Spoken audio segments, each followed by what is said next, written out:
This is the 5:30 News on Q2, Montana's news leader. Good evening and thanks for joining us this Sunday. I'm Zoe Zandora.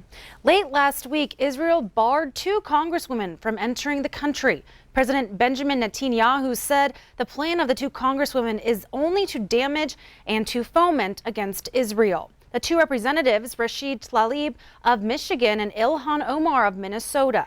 The Interior Minister cited their support for boycott, divest, and sanctions, or BDS, against Israel. Tlaib wrote a letter requesting admittance, stating she would respect restrictions and will not promote boycotts. Israel agreed, and then Tlaib tweeted she decided not to visit under these oppressive conditions.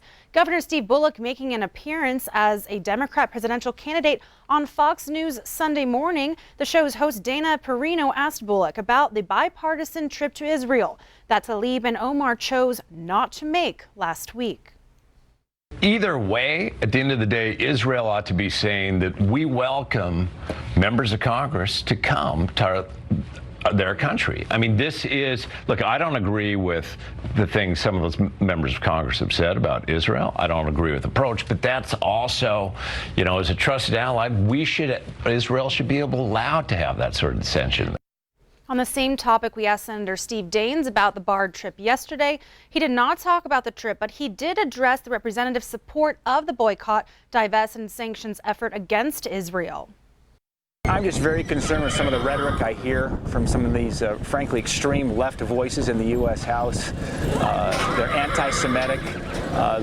They seek to boycott and sanction Israel.